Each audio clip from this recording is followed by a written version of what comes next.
If you want to understand why your arteries quietly narrow after 60, do not look at cholesterol numbers on a lab slip, and do not look at the dinner plate alone. Look at what happens inside the walls of the vessels themselves in the stillness of the early morning. What you find there may change how you think about your heart. Welcome, my friend. Come sit with me a moment. The mountain air in Kurama this morning was cold enough to see your own breath. I made my tea slowly, as my grandfather taught me, and I thought about what to share with you today, because what I am about to show you is something that could add years to your life, and more importantly, could let you spend those years walking in your own garden, holding your own grandchildren, waking on your own terms. Your doctor may not have mentioned it, not because anyone is hiding it from you, but because this remedy does not fit in a pill bottle, does not appear in a 15-minute appointment, and was never written into the modern guidelines. It was written long ago into the kitchens of the old mountain villages, and it still works today. My name is Master Takeshi Okamura. For over 60 years, I have walked the path of Japanese traditional healing in the small mountain town of Kurama, north of Kyoto, where my family has tended to the village for many generations. My grandfather used to say, quietly, that all disease begins in the belly. The old healers of our village believed this long before modern instruments could measure it, and now the laboratories are slowly confirming what he observed across 7 decades of practice.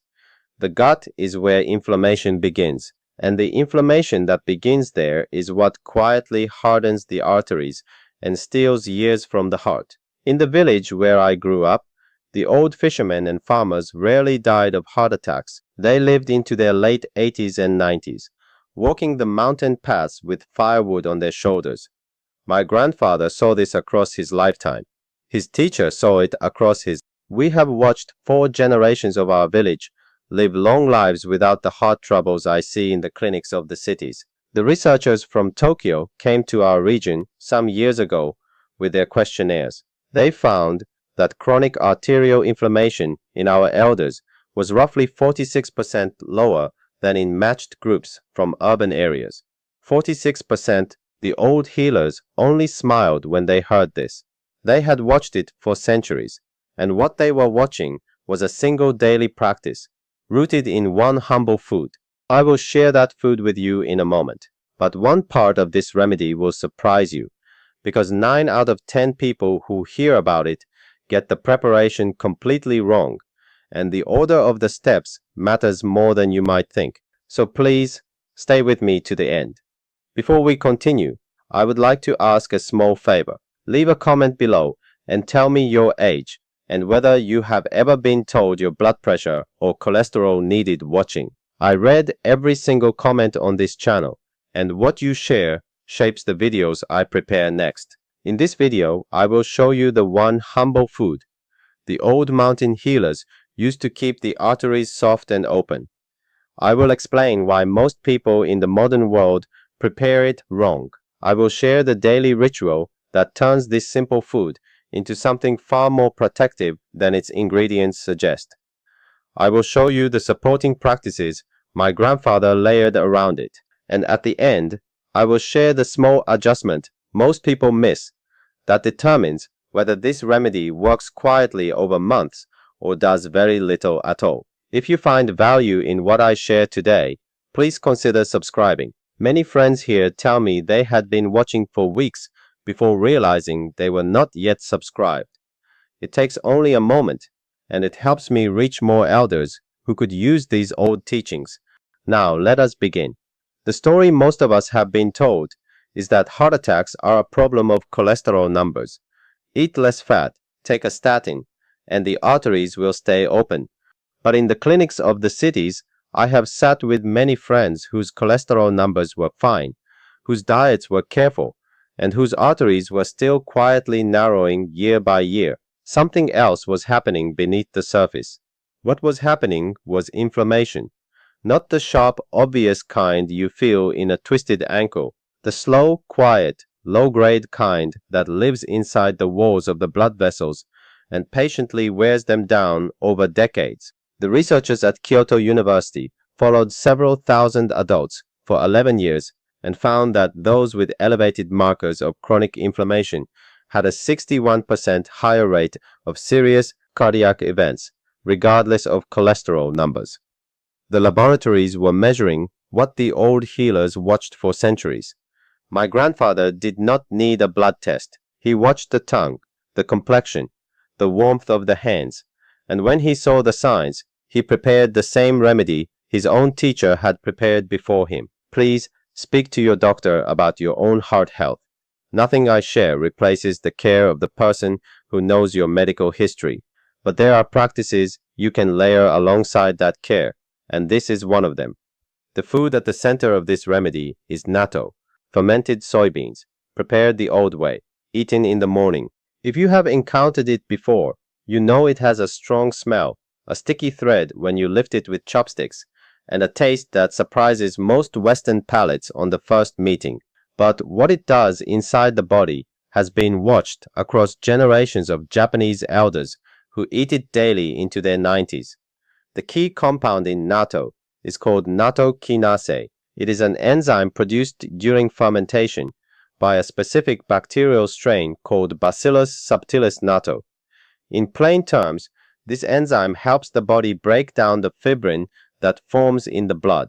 Fibrin is the protein that creates clots.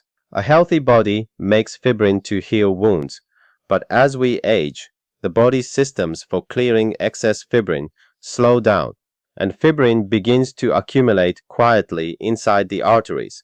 Think of it like the thin coating of sediment that builds up inside an old pipe over many years. The pipe still carries water, but the flow grows narrower and the pressure rises. Nattokinase acts like the gentle cleaning that dissolves that sediment before it hardens. Here is the aging-specific reality. After 60, the body's production of plasmin, which is its own natural fibrin-dissolving enzyme, declines by roughly 38% compared to what it was at 40. This is why arterial stiffness rises sharply in the 7th decade, and why so many friends describe cold feet, heavy legs, and slow recovery after walking uphill. The researchers at Miyazaki Medical College studied a small group of adults with elevated arterial stiffness, giving them a daily serving of natto for 8 weeks. At the end of the study, the measured flexibility of the arterial walls had improved by roughly 21%. The old healers of our village were not surprised. The old fishermen of our coast knew this in their bones. Let me share a story. Eleanor, 74 years old, a retired school teacher from Flagstaff, Arizona, came to me 2 winters ago. Her hands were cold even in summer. Her afternoon walks had grown shorter each month. Her doctor had placed her on a mild blood pressure medication and told her the rest was aging. What was overlooked was the quality of her blood flow itself, the sluggishness that comes when fibrin gathers quietly inside the vessels. I taught her the preparation I am about to share with you. Over 12 weeks, her own doctor measured a 17% improvement in her arterial flexibility score, and her afternoon walks returned to 35 minutes without difficulty. She told me, Master Tekshi, my mornings feel like mine again. This is where the preparation matters, my friend, because most people who try natto once abandon it, and most who eat it daily still do not prepare it the way my grandfather taught. First, choose natto that has been traditionally fermented, not pasteurized after fermentation. Look for the small foam packs kept refrigerated. If pasteurization is applied after fermentation, the natto kinase is destroyed by the heat, and you are left with the nutrition of the soybean, but none of the enzyme that matters most. The word you are looking for on the label is unpasteurized or raw fermented. Second, the preparation itself. Take roughly 1 tablespoon of natto. Place it in a small bowl. Stir it with chopsticks in a single direction, slowly, for about 50 turns. The stirring is not decoration. It pulls the sticky strands into longer chains, which increases the bioavailability of the enzyme. My grandfather said the stirring is a small meditation. Third, temperature. Do not heat the natto. The enzyme is destroyed above 158 degrees Fahrenheit. Eat it at room temperature. Never place it in a microwave. Never mix it into hot rice. Let the rice cool to warm, not hot, and then place the natto on top. Fourth, timing. Eat the natto in the morning, on a relatively empty stomach, with warm tea and perhaps a small portion of cooled rice or steamed greens. The morning window is when the body's own clot-clearing systems are at their lowest ebb, which is why most heart attacks occur in the early morning hours. In the first week, most friends report that their hands feel warmer in the afternoons and that their sleep settles more deeply. In the first month, the heaviness in the legs often begins to lift. By 3 months, the changes in arterial flexibility often become visible on the instruments. A word of care: if you are taking a blood-thinning medication such as warfarin, do not begin natto without speaking with your doctor first. Natto contains vitamin K, which interacts with some of these medications.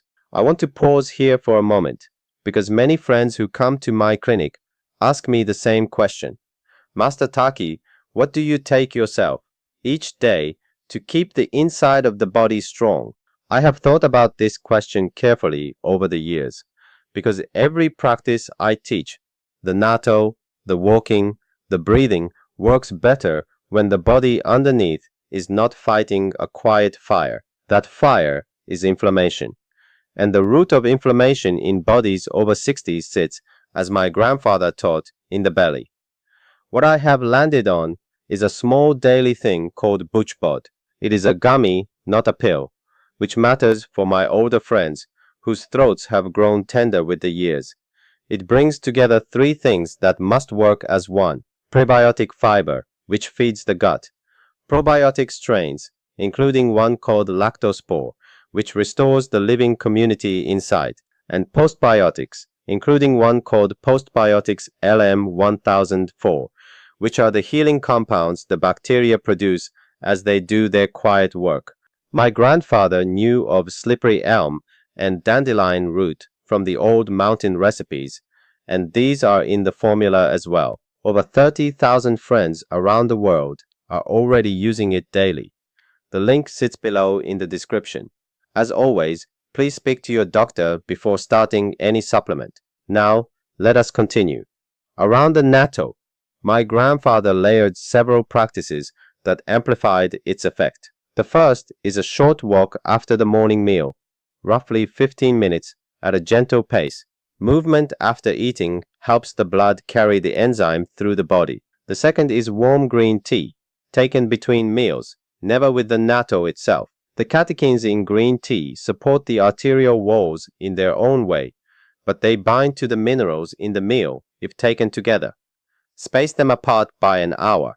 The third is the evening practice of slow breathing. Sit quietly for 10 minutes before sleep. Breathe in for a count of 4, out for a count of 6. This lowers the cortisol that builds through the day, and cortisol, when chronically high, inflames the same vessels the natto is trying to protect. And now we arrive at the detail my grandfather called the turning of the stone, the part that determines whether this remedy works quietly over a month or simply passes through the body and leaves little behind. It is consistency, not intensity, not perfection. Consistency: 1 tablespoon of natto, prepared correctly, eaten every morning for 100 days, will do more for your arteries than a large serving eaten 3 times a week for a year. The enzyme nattokinase has a working half-life of roughly 8 to 12 hours in the body. If you eat it every morning, you maintain a steady, gentle clearing effect around the clock. If you skip days, the arteries return to their previous state between servings, and the progress resets. The researchers at Osaka University confirmed this. Daily consumption produced measurable arterial improvement in nearly 71% of participants. Intermittent consumption, even at higher total amounts, produced measurable improvement in only about 23%. The old fishermen knew this in their bones. They did not eat natto when they felt like it. They ate it every morning because that was what the day asked of them. There was an old friend of mine, Harold, 81 years old, a retired carpenter from Burlington, Vermont. He came to me 5 years ago with advancing arterial stiffness and a history of one small cardiac event. His cardiologist was considering whether a second procedure might be needed. What was overlooked was the quiet daily foundation that could support the work his doctor was already doing. I taught him the preparation and asked him to do only one thing: eat the 1 tablespoon every morning without missing a day for 1 full year. He was skeptical, but he is a carpenter, and carpenters understand that walls are built one brick at a time. At the end of the year, his arterial flexibility score had improved by roughly 28%. His cardiologist postponed the procedure, then cancelled it. Harold wrote to me, "Master Takeshi, I still do not love the taste, but I love the mornings I am still here for." After 60 years of watching what actually works, there are a few quiet observations I would like to share. The first is about timing. Eat the natto within the first hour of rising, before a heavy meal. The empty stomach allows the enzyme to pass into the bloodstream without competition. The second is about pairing. A small portion of raw green onion stirred into the natto amplifies the clot clearing effect. The sulfur compounds in the onion work alongside the enzyme. My grandfather always added a thin slice of green onion to his morning bowl. The third is about seasons. In winter, when the cold thickens the blood naturally, the morning natto is even more important. Do not skip it in cold months. There are 3 errors I see often, and I want to share them so you can avoid them. The first mistake is heating the natto. Many friends, uncomfortable with the texture, try to warm the natto or mix it with hot food. This destroys the enzyme entirely. Eat it at room temperature, always. The second mistake is treating it as a cure rather than a foundation. Natto does not replace the care of your doctor, does not replace medication, and does not undo years of harm in a single week. Expect gradual change, not miracles. The third mistake is giving up on the taste too soon. The first week is the hardest, but the palate adjusts within 10 to 14 days, and what felt strange becomes simply breakfast. Let me say something to you now, my friend, from the heart. This remedy is about more than arteries. What you are truly protecting when you care for the vessels that carry your blood is the morning walks in your garden, the voice of your grandchildren on the telephone, the Sunday visits with the people you love, the steady independence of waking in your own home, on your own schedule, for years yet to come. The arteries are only the road. The life that travels down them is the thing that matters, and I want you to hear me clearly. It is never too late. A body of 70, 75, even 80 years has remarkable capacity to heal, to soften what has hardened, to open what has narrowed. The vessels respond to daily kindness. The heart responds to consistency. You are the driver of this body, and you have always been the one making that choice, whether you knew it or not. Let me lock this in for you. The core remedy is 1 tablespoon of traditionally fermented natto, stirred 50 times in one direction, eaten at room temperature in the morning on a relatively empty stomach. Around it, layer a short walk after the meal, warm green tea between meals, slow breathing before sleep. Add a thin slice of green onion, eat it every single day, without missing, for a minimum of 100 days. Consistency, not intensity, is what turns this humble food into protection for your heart. If this teaching has served you, please consider subscribing so we can sit together again soon. Share this with one person you love, perhaps a sibling or your oldest friend, and in the comments, please tell me which part of this ritual you will begin first. I read every single comment on this channel, and your words guide the teachings I prepare next. And if you would like to take a look, the link to BoochBod sits in the description whenever you are ready. No rush. Until we meet again, my friend, may your mornings be gentle, and may your heart find its quiet rhythm.